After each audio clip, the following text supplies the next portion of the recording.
Hi guys, this is Jasmine Park from Korea, and today I want to talk about this Netflix hit Korean drama, The Squid Game. I'm not gonna go into detail about the plot, but just to make a long story short, it's about a content where this 456 desperate, cash-strapped defaulter from all different walk of life plays 6 series of games to win a 45.6 billion won cash as a prize. The game consists of 6 simple children's games that most participants grow with and play with during their childhood. Everyone can easily understand the rules of the game. No big deal, it's very simple.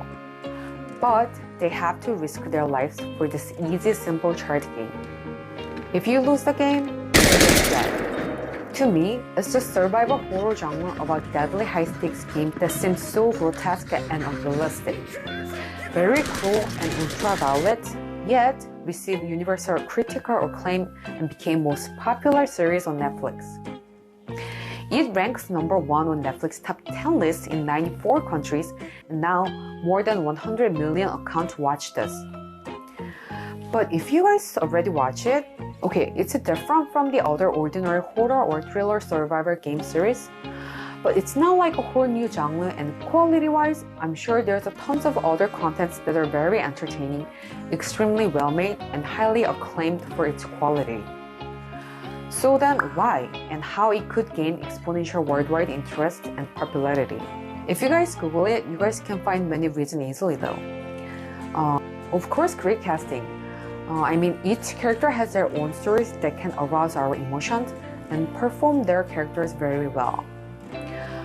Unique visual appeal like vivid and bright color of sets, custom lightings, and even the gift-wrapped pink ribbon coffins create fairy tale-ish and childish-like atmosphere, but still enough to elicit a climate of fear and thrill and stimulate viewers' emotions.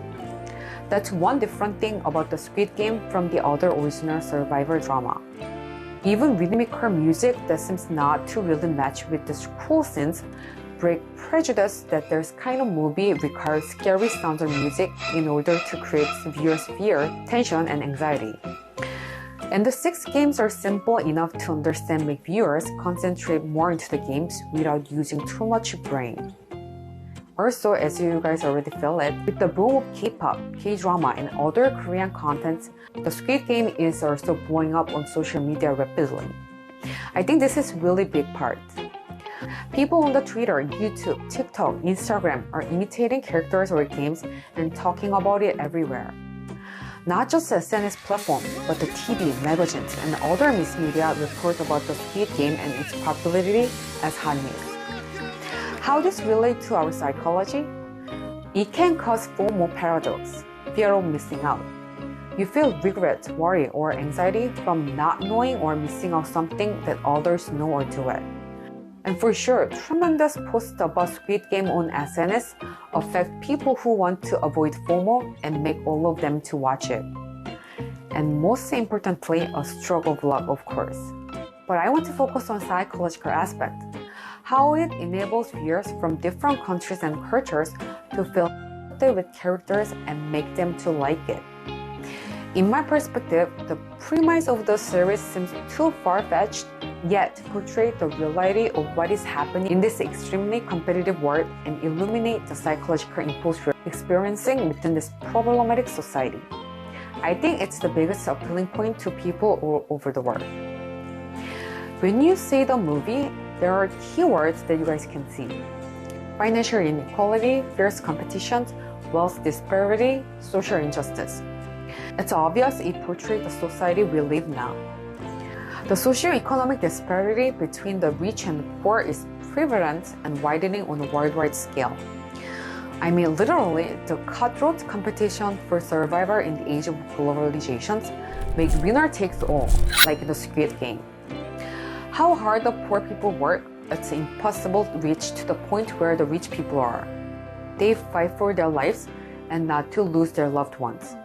Not because they are naturally evil, but this feeling of hopelessness in this society make people cold-hearted and selfish more and more, like players in the Squid Game. Then, is it only applied to people who are struggling with financial difficulty? No. Have you ever heard the more you have, the more you desire? Not only just this principle, but also even people who have adequate wealth today still feel insecure about their future, keep them to compete more fiercely, and it leads to wealth disparity more and more. Vicious circle. So most of us in the contemporary society, regardless of our wealth, we play real-life survivor game not so different from the Squid Game. And in such circumstance, confusion, anxiety, frustration, hopeless feeling we're having now, especially in this pandemic situation, is enough to arouse fears but not so hard. In addition to that, there's one thing that makes the Squid Game exciting. What's the most important rule in the game? Equality. Players can fight for equal condition in equivalent situations. Unlike to the reality that it seems like there's no justice, fairness, and equality, hence winner is already decided from the beginning, here in the Squid Game, every players get equal chance, so nobody knows who's gonna be a winner. So it's worth betting, and viewers possibly enjoy the vicarious thrill and satisfaction by watching without actual harming or killing others. I think that's the key point many people could get into and excited much about the Squid Game. So I hope you guys enjoyed watching my first one and hope to see you next time.